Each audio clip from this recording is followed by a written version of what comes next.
સમાચાર પત્રોના માધ્યમથી જાણવા મળ્યું કે હરિયાણાની અંદર ભાજપની સરકાર જો બીજી વખત સત્તામાં આવશે તો ત્યાંના ખેડૂતોનું દેવું માફ કરશે. એમએસપી મુજબ દરેક ખેડૂતની જણસનું ખરીદી કરવામાં આવશે. ખરેખર જ્યારે આ સમાચાર સાંભળ્યા તો એક ખેડૂતના દીકરા તરીકે ખુશી થાય. પરંતુ ભાજપ સરકારને ગુજરાતના ખેડૂત તરીકે અમુક સવાલો પૂછવા માંગુ છું કે ખરેખર ગુજરાતમાં એમએસપી મુજબ ભાવ ન મળવાથી ખેડૂત દિવસે ને દિવસે દેવાદાર બનતો જાય છે. ગુજરાતના ખેડૂતો દર વર્ષે 1000 થી વધારે ખેડૂતો આત્મહત્યા કરે છે, જેને આત્મહત્યાને અકસ્માતમાં ષડયંત્રપૂર્વક ખપાવવામાં આવે છે. વિશિયા માર્કેટિંગ યાર્ડમાં પૂરતા ભાવ ન મળવાથી 18 વર્ષનો ખેડૂતનો દીકરો અગ્નિ સ્નાન કરે છે. વારંવાર ખેડૂતો રજૂઆત કરી ચૂક્યા છે કે દિવસે દિવસે ગુજરાતના ખેડૂતનું દેવું વધતું જાય છે. આજે 1 લાખ કરોડ કરતા વધારે દેવું ગુજરાતના ખેડૂતો પર ચડી ગયું છે. તો ગુજરાતના ખેડૂતોનું દેવું સરકારને કેમ દેખાતું નથી? પોતાની સત્તા ટકાવવા માટે રાજસ્થાનમાં 450 રૂપિયાએ ફરી વખત જાહેરાત કરવામાં આવી કે જો ભાજપ સરકાર આવશે તો 450 રૂપિયા ગેસનું સિલિન્ડર આપવામાં આવશે. મધ્યપ્રદેશમાં બહેનો માટે 2500 રૂપિયા સહાયની વાત કરવામાં આવી.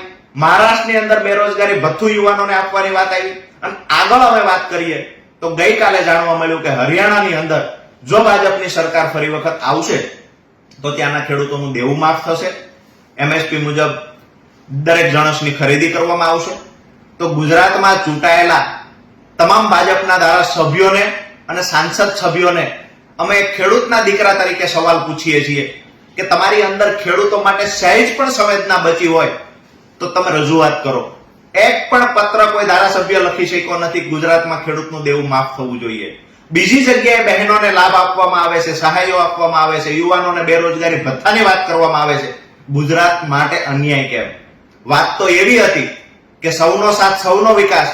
અહીંયા જોઈએ તો સૌથી વધારે દેશમાં સૌથી વધારે જો ખરાબ હાલત કોઈ ખેડૂતોની હોય કોઈ રાજ્યની અંદર તો ગુજરાતના ખેડૂતોની છે.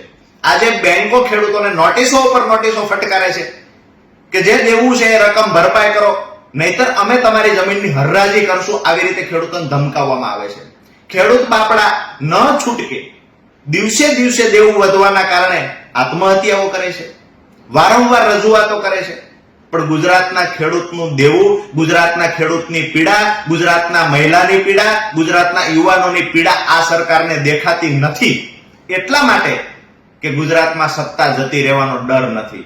જ્યાં સત્તા જવાનો ડર છે ત્યાં ભાજપ લહાણી કરે છે, અને જ્યાં સત્તા જવાનો ડર નથી ત્યાં ખેડૂતો, યુવાનો, મહિલાઓ દિવસે દિવસે પીડાતા જાય છે, હેરાન થતા જાય છે. અમારી નમ્ર વિનંતી છે કે ગુજરાતના ખેડૂતોનું દેવું માફ કરવામાં આવે, એમએસપી મુજબ દરેક જણસની ખરીદી કરવામાં આવે, અને જ્યાં પણ ખેડૂતો પર અત્યાચાર થાય છે, જ્યાં ખેડૂતો સાથે અન્યાય થાય છે ત્યાં સરકાર લાગણી અને સંવેદના ખેડૂતો માટે બતાવે.